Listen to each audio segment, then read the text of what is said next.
Hey guys, Buck Edwards here. This is the new single from my album, Hold My Beer, coming out in late January, and it's called Bubba Barbecue. Yes, they'd call him Bubba Barbecue. Out on the grill, he knows a thing or two about steak and burger or a shish kebab. Redneck cuisine, and don't you be no snob. He always gets that party started right and keeps it burning till the morning light. On gas or charcoal, he knows what to do. That's why they call him Bubba Barbecue.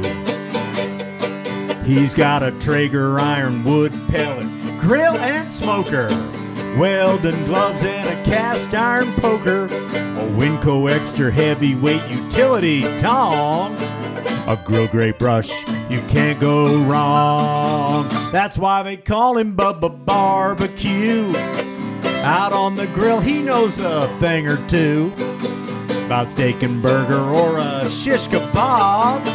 Redneck cuisine, and don't you be no snob. He always gets a party started right and keeps it burning till the morning light. On gas or charcoal, he knows what to do. That's why they call him Bubba Barbecue. All right, Bubba.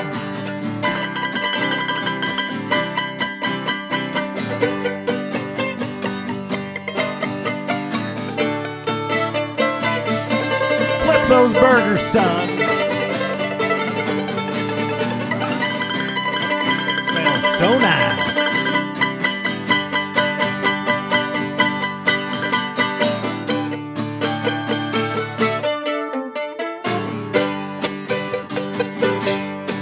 He'll cook you 20 pounds of chicken or a side of beef. That sweet aroma is beyond belief. And when you watch him slather on that special sauce, he's gonna show you all who's the boss. That's why they call him Bubba Barbecue. Out on the grill, he knows a thing or two about steak and burger or a shish kebab.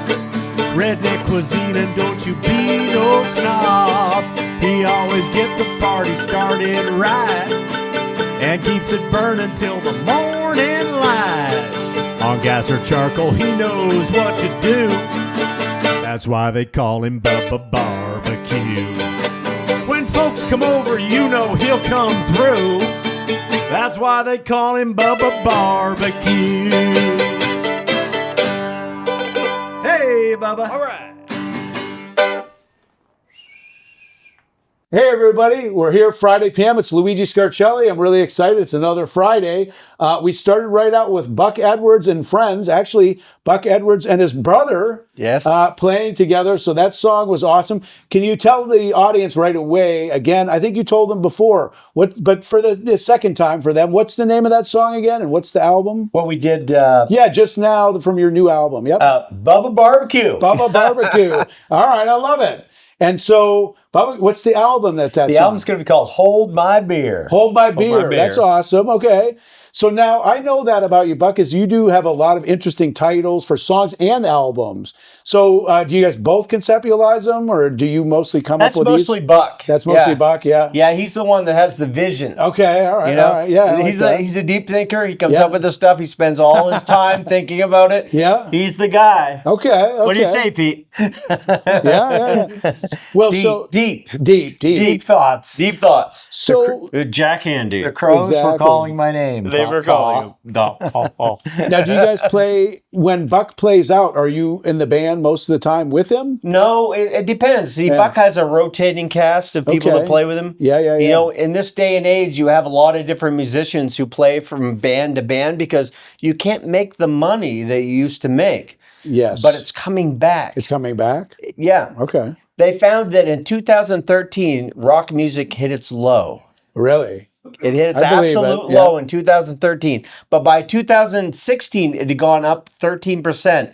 And now it's up 20%. From so that- rock music is growing, and that means all instrumental music. Yeah. Any that sounds instrumental good. music that you play is growing. So we growing. might actually reach a point Yeah. that we did back in the 90s. Yeah. In like 2032. 2000, It's oh boy. coming. Yeah, it's I buy coming. it. It's not there yet, Yeah, but yeah, it's yeah. growing. Now, is part of the reason that it kind of bottomed out then because of everybody was getting it for free on streaming and stuff, that kind of thing? Or What do you say, Pete?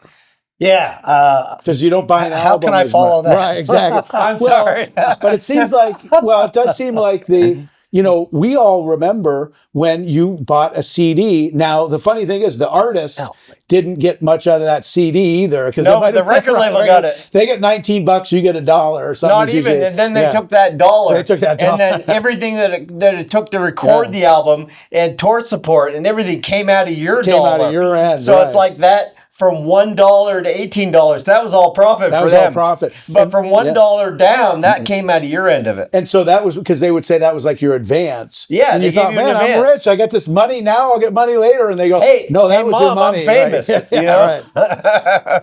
You don't get the money again. No, no, right? We no, don't no, get wait, it. wait. We're not in this for the money Right, per right, se. right. You're in it for the no, fun, No, no, yeah. But it has nothing to do with it's about your artistic vision. Yes, right? yes. And about entertaining with conceptual art. Would you Yep. agree with that, Joe? Yeah. Yeah, well, conceptual art, every person has their own determination of what art is going to be. Okay.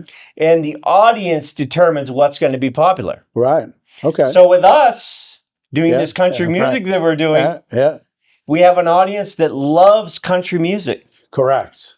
But the audience can change from time to time, but we feel like it's building. Yeah. Country music is By moving. 13% and then maybe 20%. 20%, and it'll and get then to 20, 40%, 20, and then 32. 60%. Yeah. Well, it's an interesting question about country because I have a theory about it that's not just my own, but it's like the Kenny Rogers theory. I love Kenny So we all know, and the May his audience soul who's rest in younger. peace. Well, did he die, Kenny Rogers? I guess. He did. 6 feet under, yeah. Yeah, Was he that in the passed. past couple of Within years, the last right? few years, he's Okay. passed. Well, Yep. the Kenny Rogers kind of theory is that Kenny Rogers was a rocker, and his manager says, The first edition. Right. Was they he said, really yeah. a rocker? Oh yeah, and Kenny his Rogers and the manager first says, edition. he says, Kenny, go country because you'll have a longer career. And so what I've seen is because what happens is popular music, like pop music, Yep. rock music in the pop genre, that audience, it's younger, it's fickle. So one day, like New Kids on the Block, they're the biggest thing, right? Or the band Poison, or any of those 80s bands. I remember all of them. Remember all of them. But the next day, Nirvana shows up. They were all Canceled. canceled out That was before cancel culture. cancel culture. Yep. But country audiences tend to be all different ages, Yep. and country audiences are less fickle. They're more loyal. And so a Garth Brooks, for example, even, I mean, he's had a career for a That guy is long good. time. Right. So country Don't music. talk gets about the better at- gains. We don't want to talk about his gains. That Gain, what was his, something Gaines, right? His alter ego guy? Yeah, that went a little. He was trying to be a little Kurt Cobain, Right. but he should have been a little bit more Garth Brooks at that time. Yeah, it was a weird thing. It was didn't a weird work. time. Weird 90s. It didn't work, but he was so big that nobody remembers it. They forgot that chapter. They don't remember it. Well, and that's what reminds me, because we had mentioned before the cameras were rolling, to ask you kind of thoughts on different bands. U2, for example, had one I of those love alter U2. egos. Now, I know that Buck had something to say. He We're loves going U2. so crazy. Yeah. What did you want to say, Buck? We didn't want to interrupt you. Well, no. I was just going to ask Joe. go ahead. About you too. And U2, man, they're Irish. Yeah. And we're 75% Irish. Yeah, exactly. Buckley. Yeah. Buckley's 100% Irish. Okay. But a lot of people don't remember that. Well, a lot of people actually do remember when people came over from England. Yeah. Where did they stop when they first came over? Boston. I stopped at Gritty's. That's right. Yeah, exactly. He was at Gritty's. The Gritty's. Okay. Yep, my buddy Condon used to be the Sometimes bartender at rerun. Gritty's. Yeah. But what was the rock that they stopped Plymouth at? Rock. Plymouth Rock. Okay. Yeah. Our ancestors, Pete and I, All right. from my father's side, came over Yeah. and we stopped at Plymouth Rock. Well, interesting. And the more interesting Yeah, but thing, they hung that guy. the more as Pete said, the more interesting thing is that somebody along the trip, because back then it wasn't, you get on a flight and 13 hours later you're over in Boston. Right. You're on a boat. Yes. You're in the bottom of the boat. Okay. You got to go to the bathroom. You got to eat. Yeah. You got to do everything on the bottom of that boat for 30 to 45 days. Oof.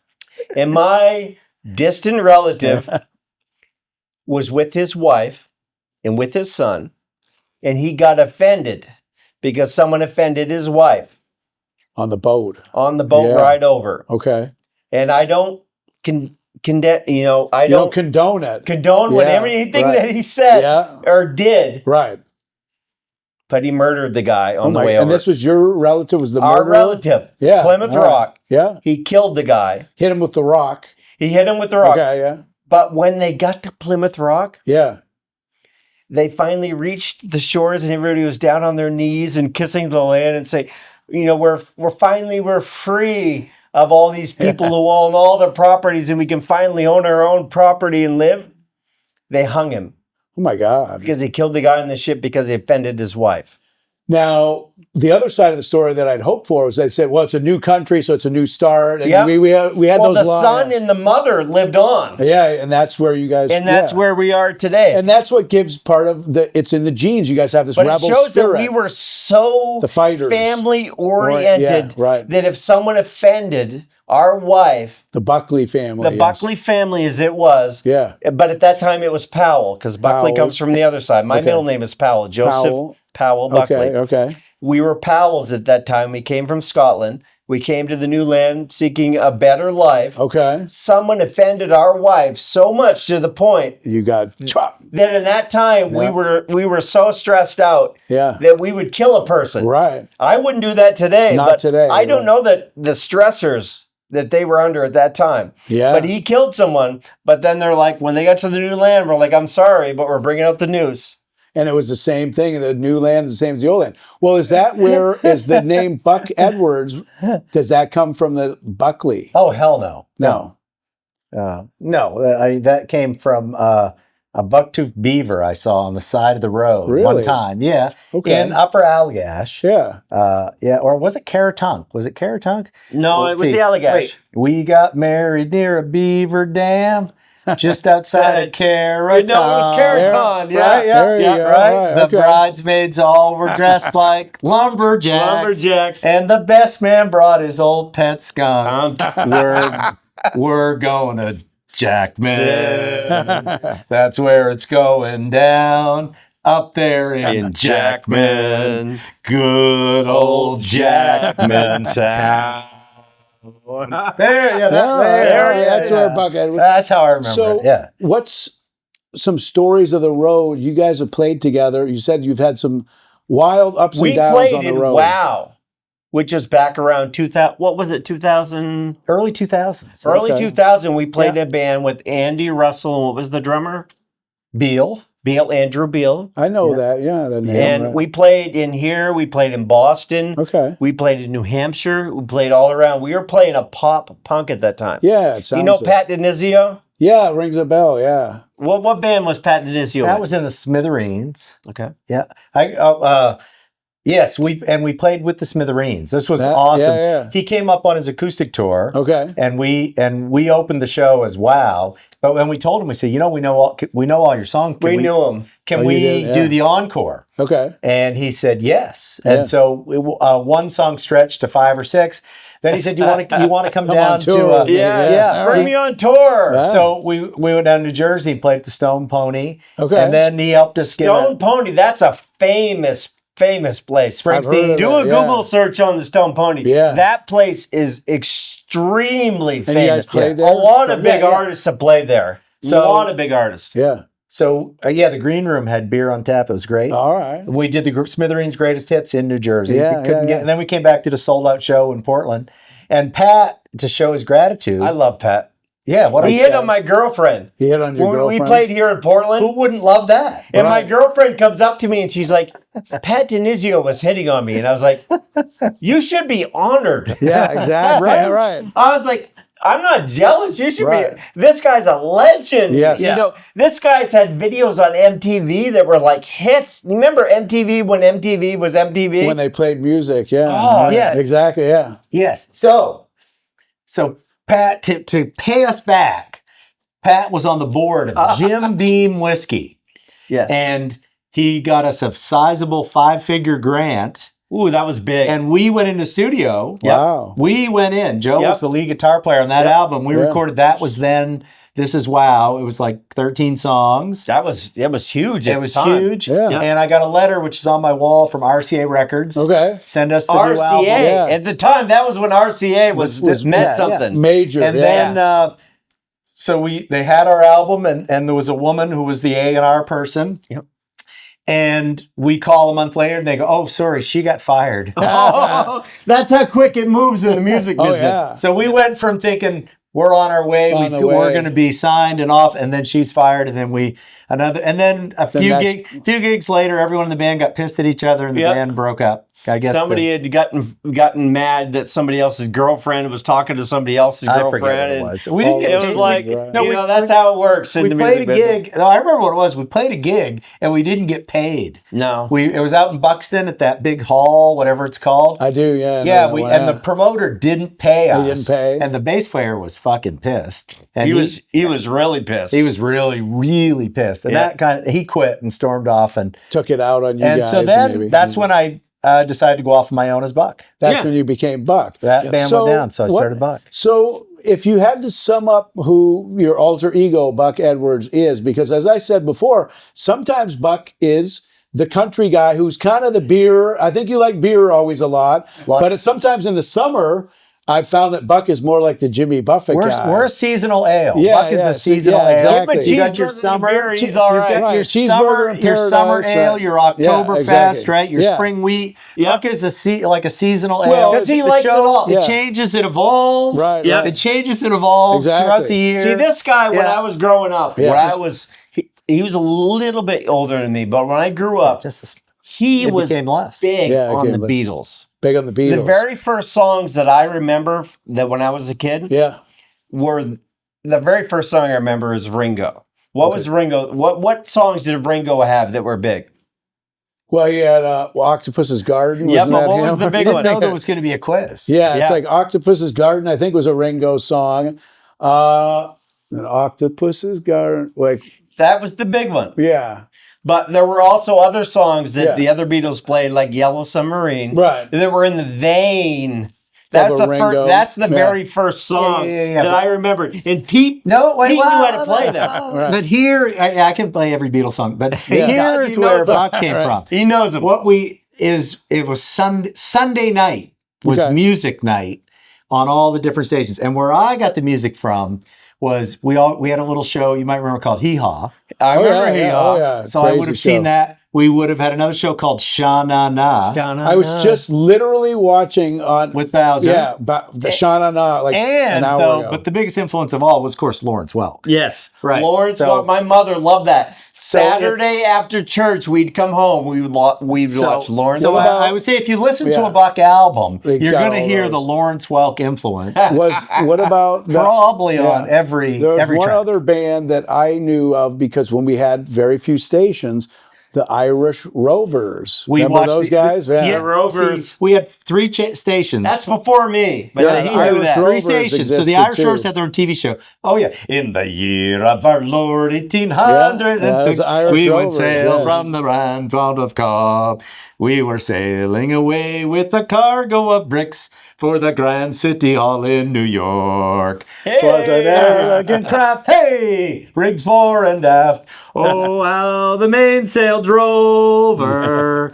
She had 27 masts and the storm wouldn't last. Then they called her the Irish Rover. Yeah.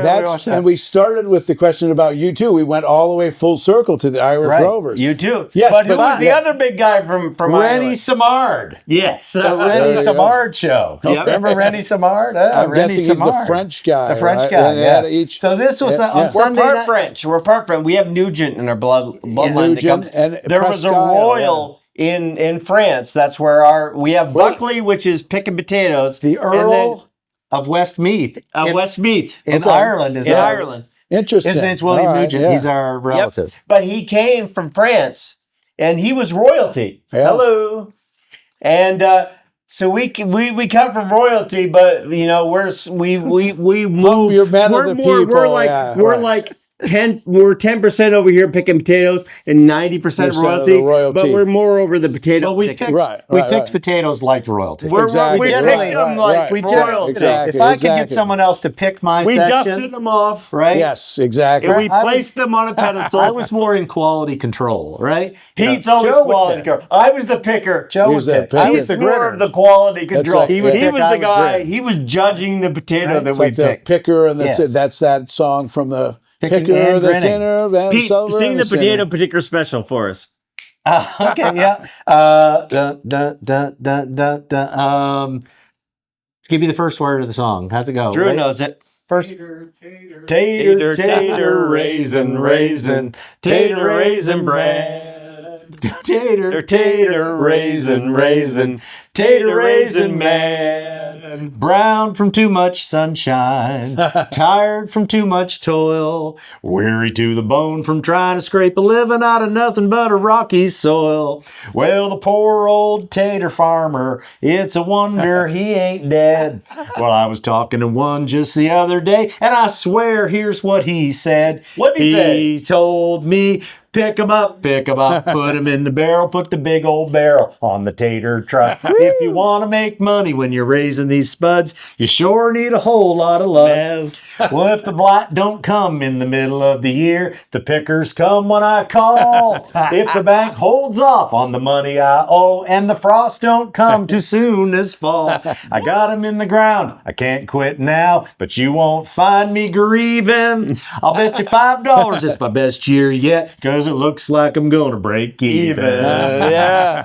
Now is that's one of your songs? No. All right. The Baron. The Baron. That's The a Baron. huge. If you The go Baron to of Fort Fairfield, that was Dick Curlis. Dick Curlis. Yeah, If you go to local Aroostook kinda, County, right, yeah. if you were to listen to the news early in the morning, that would be the song that It was they the would play theme song. during theme song. harvest. Wait, of the During Potato harvest, yeah. Picker Picker Special. All right, on all right. WAGM in Presque Isle. Presque Isle. They would play that song if you were to sing that, it's almost like deep in the heart of Texas. Oh, right. If you were in Texas doing that, if you were to Aroostook County You're from Aroostook County. and you were to sing Potatoes Picker Special, You knew that was Anyone knew from that Aroostook song. County knows that song cold. Okay. yeah. Well, today with TikTok and with all the different things that they have today, they might not know it, but their parents would know Their it. parents know. They would definitely know it, but we're sharing it with everybody. We so just that shared it. Share it with everybody. this is going to live on. Yes. So In now it's infamy. not the parents, Well, it's wait. the children and the parents. We did a fundraiser for Potato Palooza, you and I. Where was that at? DeMillo's Floating DeMillo's Restaurant. Floating Restaurant. And Yeah. we were doing our show, Yep. and we realized that half the audience was from Aroostook County. Yes. Okay. And so we said, everyone from Aroostook County, come down, and they were surrounded by all these, and we started singing that song, and pretty soon the entire upper deck of DeMillo's Floating Restaurant was singing along. Tater Raisin It was Man. like the hands were raising towards heaven for Okay. Potato Picker Special. Now, what do you think of that? Like from where you're from Southern Maine, right? Yeah, Farmington originally, but Farmington. then most of the time here. Yeah. Well, anything like south of Aroostook County, Right, way is up Southern there, Maine for yeah. us. Right. Oh, Now, yeah. what guys did were- you think? You guys were up by like Machias and all those areas, Oh, right? no, Even no, more no, farther, no. Presque farther north of that. Isle, Yeah, no, Calais, that's down Calais, east. Yeah, you got That's the down Calais, east. Okay. So you got Bangor, and then you got up here Aroostook. and Weren't then you guys by down Canada here is almost, Machias. We were pretty much Canadian. So you could go over and Well, when we're you're half 18 Canadian and as go it is. My out mother's Canadian. drinking, right? Canadian because it's right on quite that a close border. relationship when you're. Yeah. So when we go across the border, they're like, "Oh, your mother's from Canada. Go ahead." You guys can go over and have a drink when you're 18. Have a Labatt's or a Moosehead or a Molson. Here's Yeah, a question for you guys Molson as Molson. brothers. Which brothers band? Because Beach Boys was a brothers band, Yep. but Yep. Oasis was a brothers band. Yes. So there's always different. What brothers band would you guys say that you guys fit the most? I would say Oasis. Yeah. Yeah. So Oasis. it's some creative, great stuff, but then fighting also half the time. Well, no, I think it's more of the musicality. More Musicality, tolerance. Yeah. Yeah. We tolerate. We tolerate. We did have another brother that played with us originally. We played in a band called Mammoth Okay. back Oh, in yes, 1997. yeah. We did. It was more of a metal band, and Metal, our yeah. other brother was the singer. Okay. And at that time, A lot it of was the budding Oasis. heads. Yeah, it young was and- Noel on one Right. end, and we Yeah. had those Gallaghers going against Yeah. each And other. you guys were young and full of. I played lead bass You in were that the lead band. bassist. Most of the songs were written around Okay. a lead bass line that I came up with, a Oh, metal all lead right. bass Yep. line. Yeah. And then Joe would go over the top with his metal guitar Yep. pyrotechnics because he can do Some really do good Van metal. Halen. I'm a guitar player. I play mandolin, but if you watch me on, He can do Randy Rhodes. Randy he can do Rhodes, Van all that Halen. stuff. Van Halen. Yeah, that's his Yeah, wheelhouse. I don't like to Those say like- it because it's anytime you say those guys, it seems like you're bragging because wanna they're so brag, good. yeah. But those are the guys that I aspire to play like. You know. Yeah, right, It's right. like when you're trying to learn how to play the instrument,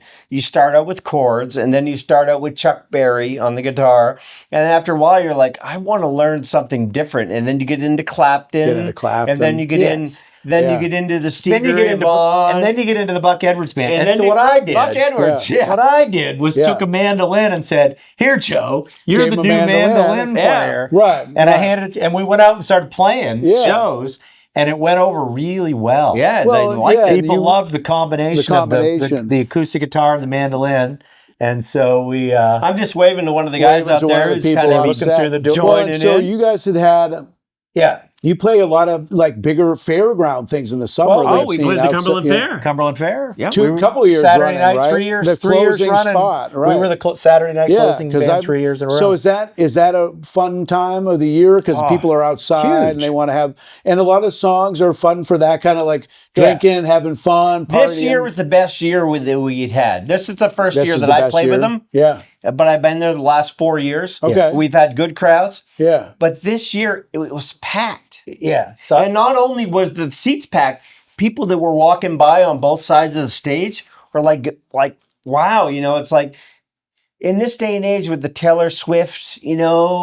and you've got all right. these different Billie love you, Eilish Taylor. Billie area. Eilish, right. I love Taylor But Swift. sometimes people want to have They just want, good old they want regular music. old musicians who can play the music that they're Yeah, see, playing. Taylor hasn't done a country album yet, but I No. think that's coming down the road. We had Beyonce, and so now I think Taylor Swift's got to be next on that. Taylor Swift, I really like her because she's talented. She's a talented Not girl. only can she sing, she can play, she can write, she can do everything. But she is not the rule. She's the exception. Exception to the rule. There's a lot of other people that are playing right now that don't have the talent that she has. I mean, we're thinking of Taylor Swift, Billie Eilish. Right. All right. But who else? But anyway, they get enough press. I want to go back. I want to give them Right. some Wait. press. I Yeah. want to get back to the They Cumberland deserve Fair it, here though. for a second. They do deserve it. All right. Yes. Yeah. All right. So so we've done the Saturday night slot at the Cumberland Fair 3 years in a row. Right. The first year I had Alan Jones, who Okay. was Fifth Freedom. He's Yeah. now down in Rhode Island with Street Survivors. Okay. He was the lead guitar player, but it's kind of like Spinal Tap, where the drummer blows up every year. He dies every year. It's a new guy. Yeah, so he got in some kind of vocal accident. So then the next year Vocal we had accident. Chris Schedule from Yeah, right. You work with him with the Chris. cowbell. So he kind of came thing. in. So then the third year, I had both Chris and Alan Jones lined up for it. Week before the show, they both go, "Oh, sorry, Buck, we actually got a paid gig that week." Oh, so boy, yeah. they disappeared. Money talks. Yes, money talks. Money They talks, make a living right. at it. So I called Joe. Hey, Joe, do you think you can learn a 90-minute all original set in time for the show In this a week. Saturday? In a week. In a week. And he so did it.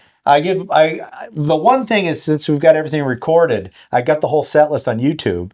So I just sent it to him, and Joe came down. I wrote up. He wrote out charts for Yep. every song. Every And song, in yeah. 1 week, Joe learned 90 minutes of Buck T. Edwards material. About 25 songs. 25 songs in 1 week. And his songs have a lot of chord changes. They got a lot of chord. You well, got to know what's coming. But as his brother, does Yeah. that help? Because you kind of you've grown up with him. You know a little bit about what his vibe is. He taught It's me a- how to play. When I was Right, 12, yeah. he taught me how to play. And my other brother, who's sitting over there with the Adams hat, Yeah.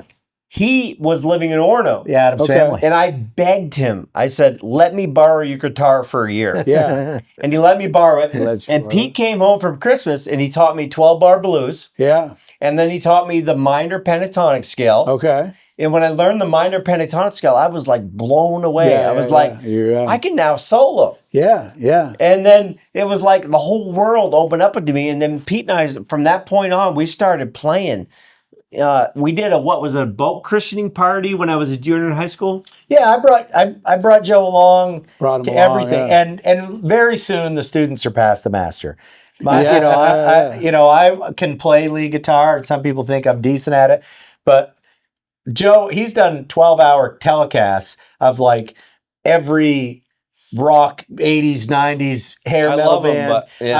One time he did a video where he would just play the song without the lead guitars in it, and he would play the lead guitar, and I shared it, and it got thousands of views. Joe. He was doing Crazy Train, he was Eruption, all those things. So and like I said, I taught him 12-bar blues in the pentatonic scale, and he comes back going, knew it all. Yeah. Well, it's like trying to impress him, Yeah. It's like, you taught me this, and I want to up it, Oh, jump on we got a special guest. Hey, we do. special guest. Hello. Yeah, jump on in. There's the other brother right here. Here we go. I'm going to come and say hello. Yep, just talk close to his Talk to thing. his mic. I'm not going to stay long, but I played with these guys. Yeah. I've been in his band. Yeah. And I'm sitting over there, and they're talking so long. I said, I got to come in this show. You got to get in here and, So and here say I am. something. He's the one that gave me my first guitar to play. I He lent lost it my to me. guitar for a week. He kept it for 3 or 4 years. Yeah, it didn't last a week. I had it for 3 I years. had to pry it from his hand.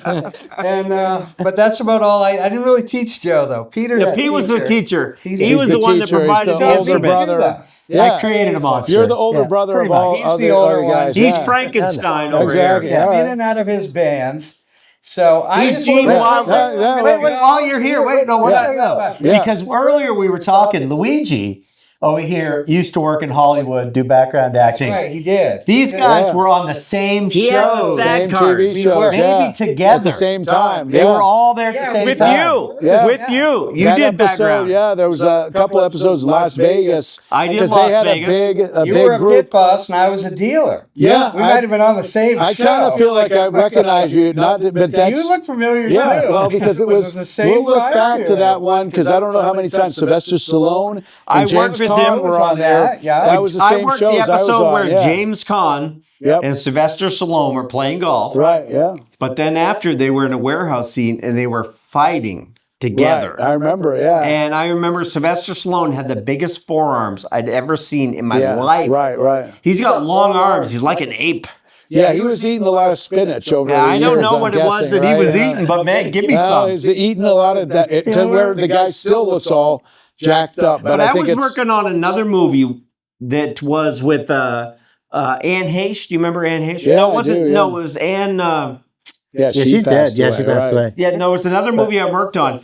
But we were at Disney Hall in L.A., and James Caan was walking by the front of the orchestra. Yep. And they started playing the they started playing that Godfather, the Godfather yeah, theme that was in yeah. there. And he turns and he looks and he starts laughing, and the guy that was playing it on like the cello was like, I see you, man. I see you. Yeah. James Caan, yeah, what a great He's a great- actor. yeah. But you And he worked was on nice. Joey, Yeah. which was a spinoff of Friends. I Friends. used to be a regular on Friends. Exactly. So you worked with them right when I did. And that sitcoms were the best because it They was a were. small set. There wasn't a lot of thing, and they fed you really good because Oh, you the were food right was there. great. Yeah. Right. So I go out to Hollywood just for a few days to visit these guys. Yeah. And I was there for like 4 days, had dinner with David Spade. Yeah. David's fan. Yeah. I worked with him.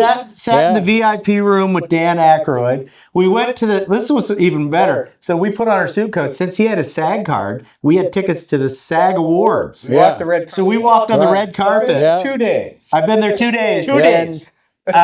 Every celebrity walked by, and there was one there, James Woods. James Woods. And at the He time, looks like him. people used to say I look like right, James yeah. Woods. Yeah. Right? Hey, James. So I anyway, can see it. so yeah. I'm there, and Andy goes, hey, there he is, go. So he shoves me out on the red carpet right into James Woods' face. And I go, hey, Mr. Woods, I go, people tell me I look like you. He stops, he looks me up and down, he goes, you do look like me. You do look like me. I go, hey, can we get a photo together? Now, this was the day. He has the picture. I've got the photo. Yeah, this was before when everyone had a smartphone. So, and then I got my picture with James Woods. That's a great picture. And that's what we wanted when we went there. right. We got it. We got the picture of me and James with my arm around James Woods. But then we were on the promo for the SAG show for a year. For a year. For our clip. Because there's a camera I'm staring at right here. Yeah. After we walked the red carpet, we went back and we stood in front of the camera. Melissa Rivers was standing right there. So we said, why don't we stand across from Melissa Rivers? Well, what we didn't know was the camera was on us the whole night. So all of a sudden, came the commercial for the show. and all of a sudden, our father's phone started ringing. Hey, Ed, are your boys out in Hollywood? I was there 2 days. Oh my God. 2 days. So, and we went to the Viper room. I wore a sport coat. They thought I was a movie producer, so they brought me in VIP. And all night long, all the waitresses were trying to hit on me so that I'd put him in a movie. Buck puts on a good show. Wherever he goes, he's a. I was only in Hollywood for 5 days. So finally, I'm leaving Hollywood. I've met every star there is to meet. Literally, you name it. I met them all. You did. I met Seinfeld. I met. You were everywhere. Up and down. Helen Hunt. But you do it. I met them all. So I'm leaving. I got to stop over in Vegas, right? And I go, wow. And I've got my camera. I've got photos of every celebrity that ever lived, right? And I met them all right up close. And I'm like, does this happen all the time? He goes, no, only when you're here. So I'm all done. I'm ready to go home. I'm sitting in the Vegas airport, and they want to suck every last penny out of you. So there's slot machines inside the gate, right when you're 10 feet from getting on your plane to get every last penny out of you. So I sit down to play online poker, and I'm sitting there. Wow, man, what a great trip. I'm sitting there. All of a sudden, someone wheels up a guy in a wheelchair and an oxygen tank and puts him at the machine right next to me. I remember this. And the guy starts telling jokes. One, boom, boom, boom, boom. And he's making fun of the guy pushing the wheelchair. And I mean, he's going raunchy and he's going hard on this guy. And I look over. Jerry Lewis. Jerry effing Lewis. He's right next to you. Now, I'm just like, I've heard he can be really nasty. So all the rest of the week, I was cool with the celebrities. I was like, yeah. But with Jerry Lewis, I'm like, I'm scared of this guy. You know? I'm terrified. So I just stared straight ahead at my poker machine. And he's telling joke after joke. He's trying to get a reaction out of me. He's right in my ear, like he's this close. And he's telling these jokes, and he's going one after another. I'm getting all his best material. Finally, he can't take it anymore. He can't take it anymore. Lean up, Joe. I'll show you how this went. All right. So finally, Jerry Lewis can't, that I'm not reacting, but I'm scared to death. Finally, he comes up and he goes, how you doing, son? And slaps me on the back. Jerry Lewis in his wheelchair with an oxygen mask. Slaps me, how you doing, son? And I go, oh, I'm down about $3. And he goes, better than a stick in the ass. All right, I'm out. All right. That's my brother. Thank you, guys. We'll be right back with Warren Edgar. He's going to be telling us a little bit about the new Pathways to Progress season. Thanks again, guys. I appreciate it. Thank you. We'll be right back. She wants society, but there's no society anymore. She wants a little quality, but there's no quality anymore. There's just no time to be, or even talk about destiny. The crystal slipping from her hand.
survive in the groove. Dance, move, give it everything you don't think you got. Come on, groove, bring that thing, you got nothing to lose. And dance, move, clap back and everything and house the move.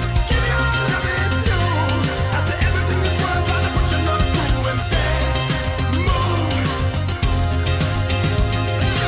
dance, move, hide in the rhythm and survive in the groove. Dance, move, do whatever you can, do whatever you do to get through.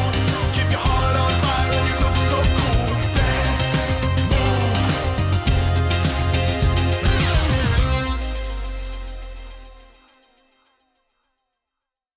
Thanks a lot. We'll be right back. I want to talk a little bit about the framing of this show and what we're hoping is a glimpse into the future. Councilor Pelletier and I started doing this 3 years ago when we jumped onto the council. This is meant to be a way to showcase the experiences of councilors. Over the last 3 years, we've had an opportunity to talk about our experiences and different issues that have come up. Councilor Pelletier and I have decided not to stay on the council, and so this show had to answer the question whether we were going to continue it. It was asked if I wanted to take over as host.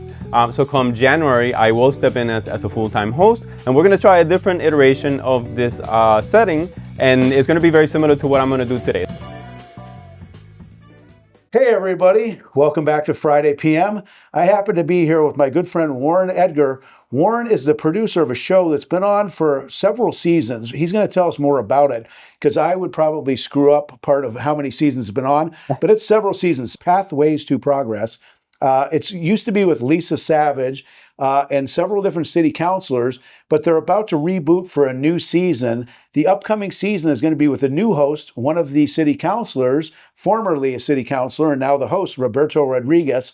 But without further ado, let me introduce Warren to you. Good to see you, Warren. Luigi, thanks for having me back. I love the new set. Thank you. Thank you. We're starting it out. We're in downtown Portland. Downtown Portland. We got the new set.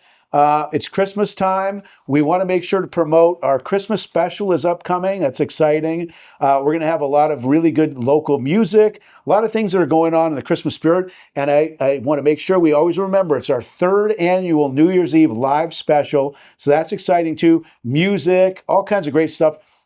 Maine's only live countdown show. Never been done before. We are going into our 3rd season of it. But let's talk to Warren about Pathways. So how many seasons have you guys been on so far, by the way? So we've done 3 seasons Three so seasons, far, and okay. this will be our 4th season. 4th season. And so what was the show kind of originally envisioned at? And then we'll talk a little bit about what it's going to be kind of turning into now. Yeah, so Pathways to Progress originally was created by myself and producer GOC and Giovanni. Okay. And it originally was basically about, it was following actually primarily 2 city councilors who at the time were getting elected, Roberto Rodriguez and Victoria Pelletier. And they became city councilors, and they were on a panel discussion that me and Gio produced. And we had asked Lisa Savage to come in and be the moderator, and that was the education and equity panel discussion. Okay. And it was really great, and she was a really great moderator. And I had seen her in other stuff, and we basically asked her and Roberto and Victoria, who had won, and said, hey, we want to do a show kind of following the city council. Okay. What's the city council up to? And it's like a check-in every month. What's going on? Can you explain some stuff? And then the show expanded. We started going out on the street. We asked local Portlanders, what do you want to ask your city councilor? And we've had multiple city councilors on. We've had Regina Phillips. We've had April Fournier. And I'm missing many and more. I apologize. Right. But what's been really great about that has been the connection between community and local government. Okay, interesting. And so I know you don't necessarily go by seasons.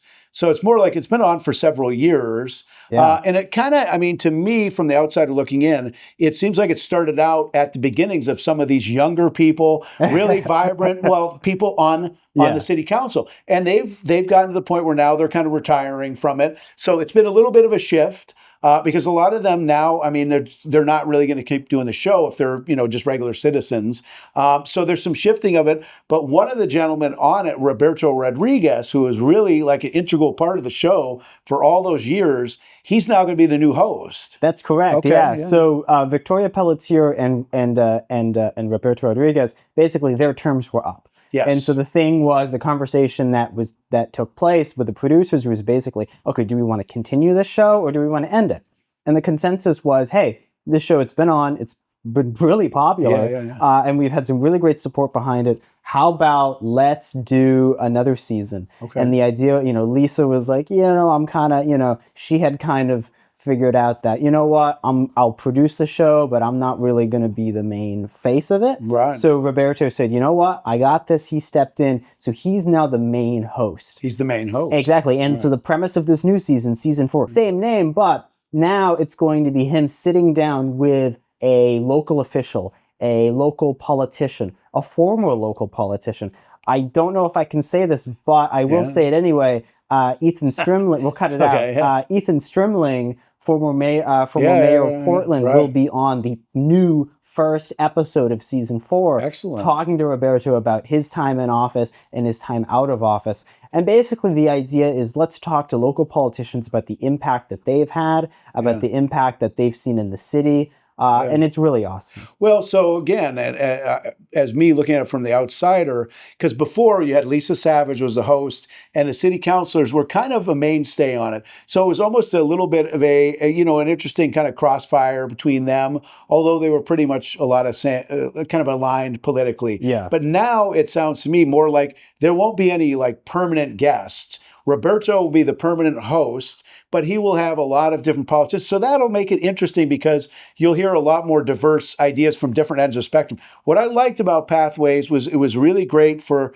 kind of the liberal point of view about a lot of things. But now I believe Roberto is going to kind of have people on a lot of different wavelengths as well. Exactly. And I think at the end of the day, this new Pathways to Progress, it's not about politics. Yes. It's about political careers. Okay. It's about the impact that politicians have on our society, and it's about how politicians, current and past, are seeing landscapes shift. And I think that's what's really cool about it. And I really want to touch on, the difference with the show in that it has changed significantly in terms of production style. Okay. And originally the show was very much, it was this, black curtain, we're going to sit down in these chairs and talk. And then that, we were like, we went for that for like almost 3 seasons. And then we were like, yeah. And then we tried another studio that we filmed at, which was much nicer. But once again, it still had that talk show look and feel. Yes. It was 30 minutes of talking primarily, and it was in chairs. This new season, it's going to have a lot of new pre-taped visual elements. We're really telling a story in many ways. It's still your classic. We're sitting down, we're having this one-on-one conversation, but we're doing it in nicer environments. We're doing it in people's offices, outside, in really unique environments. And I think that level of visual appeal it's definitely adding something to the show. Will add something. Will add something. Yeah. I mean, I think that's part of the idea. It was like starting out was kind of like a Charlie Rose, 60 Minutes. It's like we're going to let the people do the talking or the things of that nature. But sometimes it's cool to have the visual, especially as you've evolved as a director of photography and certain things with yourself behind the scenes, where now you see avenues that when you were starting out, it was a lot more, hey, let's do this. It's in studio. There's a certain excitement about doing things in a studio, even though the studio that is here at Portland Media Center isn't the most exciting. But there's also something really exciting about being out and about where there's colors. And like we're doing now, you're seeing people outside. It opens the world a little bit, and it gives the eyes more visual stimulation. And what's ironic about this whole setup is Pathways to Progress, originally its pilot episode was filmed in this front window studio. And unfortunately, because of limitations at the time with the studio, we were unable to continue in the front window. So we had to film in a more traditional studio setting. But as and I'm I should specify that I'm the director and one of the executive producers of the show. But as the director, I always felt like this show was lacking something. And I really tried to do something with going out into the field and doing pre-taped elements like that, but I still felt, there is something more here we can do. And I think by going out and filming in different locations in every episode, I think that is totally the way to go. And I'm really excited for you to see the new season. And when's it going to start again, the new season? Yeah, so the new season, it premieres January 10th. Right here on PMC Channel 5. Okay. Also on YouTube. Awesome, awesome. Well, look for that. We'll be right back. I want to thank Warren again. We got more show for you. Stick around. So Christina, thank you so much for sitting back down with me for another edition of Ask Christina Anything. Last episode, we focused on a series of questions that our viewers, had about intimacy or relationship advice. And today we've got some new questions from our viewers. Are you ready to answer some of them? Absolutely. Let's dig in. So Christina, our first question that is asked asks, I'm currently dating someone. When we first met, he was charismatic and charming, but now he seems cold and emotionless, no longer interested in activities we used to do. How can I go back to how things were at the beginning? Well, I think it could be a good point to kind of step back and evaluate. Sometimes potential partners just interview really well and will give you what you need or participate in the things you're interested in at first just to kind of captivate you. And then once they've secured that relationship, they might kind of revert back to their natural habits or notions of doing things. So it might be something like that, but it also can just be a different kind of pocket of maybe they're going through something, so their behavior feels like it's changed, but it's just a moment of time, and some communication on that might help you realize that it's just a moment, it's not permanent. Sometimes it takes a while to get to know somebody, so this just might be their baseline and you're finally discovering it and just learning that you're not compatible with it. So you're saying almost that this could just be a bump in the road to, a greater relationship or even a greater understanding of who your partner is, and that it's not necessarily, disinterest in you. It's just kind of, how that person is naturally. Yeah, it could be, they just might not be as attentive or maybe show the same love languages you show. So initially they might pick up that slack or give you what you need, and then in time they kind of revert back to their natural creature of habitat state. So I think it's just good to kind of investigate and ask some questions and try to get to that baseline. Is this just who they are? Is it a moment in time? Is it just a little more stressful and they've changed how they're interacting or relaxing with their partner? No, I think that's really well put. All right, we'll have more with Ask Christina Anything right after this break. Stay with us. All right, Christina, so our next question comes from someone who asks, I'm finding it hard to find single men over 40 who aren't financially arrogant or horrible to be around. How might I find a good, level-headed man?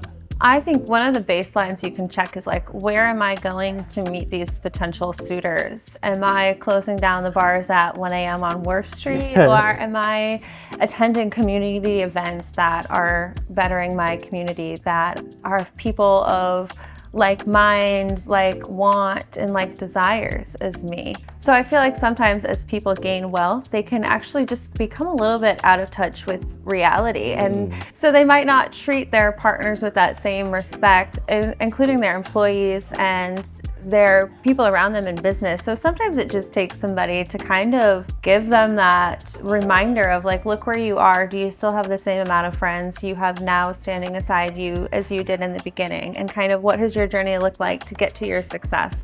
Are you forgetting to appreciate other people, their means, and what they bring to the table? So sometimes I think it can be very helpful when you can just kind of state that, and it might not inspire a change in the moment, but potentially down the road that person can reevaluate their actions and hopefully treat their potential suitors and partners better. Yeah, that's really well put. And I think that must be a really hard conversation to have with someone wherein this person might have never in their life been forced to self-reflect like that. And now you're kind of telling them that, hey, your way of life and the way you treat people and the way you conduct yourself, are negatively affecting others. And that's something that you should consider. Like, how would you talk to someone like that? Absolutely. So I think giving them examples of how they've treated other people, and then not only just examples, but through the perception of that person that they interacted with, how they looked, how they talked after. Did they hold their head high or was it held down? Just letting them see themselves through someone else's eyes can be such an eye-opening and awakening experience for all of us. We get in the groove and get so used to how we operate, and sometimes we just need that reminder from the outside eyes. All right, we'll have more with Ask Christina Anything right after these messages from our sponsors. Stay with us. All right, Christina, our next question asks, what are some red flags or signs of abuse that you can identify early on in a relationship? Yeah, so I think one of the biggest things to watch for is how do they allow you to interact with your family and friends as your relationship progresses? I know isolation can be a really early sign of some potential trouble down the road. Also, anybody that encourages one spouse to work and they don't work, and or potentially drive their spouse to work and drop them off and pick them back up at work, that's a sign of trafficking, and they're really just using you for a means to an end. So that's definitely worrisome. Also about the way they respect you and the way they talk about you out in public when you're interacting with their friends and family. Do they hold you to a high esteem? Do they respect you when you're there and when you're not there?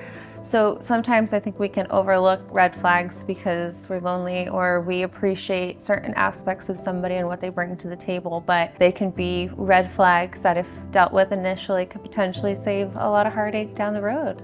Yeah, no, and you're talking about, you gave one example of, your spouse or your partner driving you to work and then picking you up from work. Would you say that that person is then trying to control your life to some degree? Like what plays into that factor of it? Yeah, it's manipulation of what you're bringing to the table. They want you to feel like they're important because they're driving you there. They're getting you there safely, but in reality, they're not going to work at the same time. They might even be taking your car to go run errands, hang out with friends, to live their life. And then when they pick you back up at work, they almost always expect the proceeds you earn to go to them. So they're not really working towards a better future for you and them as a team. They're really using you as a byproduct to meet their needs. And that to me is always the biggest red flag. Anybody that's working in a relationship and the other person isn't, and or pretends that getting them to and from a place is work. Big red flags.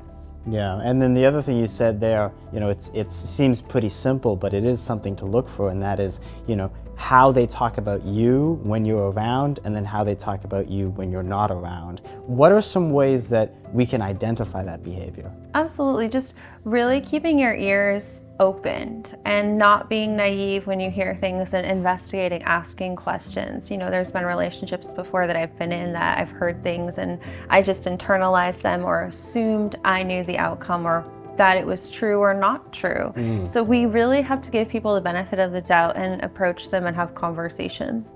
We know this is kind of the age of spin. People love to make something the way they perceive or what they believe. So going direct to that source and just asking. And you can see it in their eyes if they're shocked by what they're hearing or if they pretend they're shocked, but they're registering if they really believed it, but they're going to tell you they didn't in this moment because they're gaslighting you into whatever situation they want you to be in. All right, Christina, thank you so much for coming back on the program. It is always a joy to have you on. Guys, you can watch all new episodes of Ask Christina Anything Friday nights right after date night at 8:30, Channel 5. Christina, thank you again. Absolutely, Warren. Thank you for having me, and I can't wait for next week. And remember, you can email us with your questions at AskChristinaAnythingPMC@gmail.com. We'll see you next time. Thank you.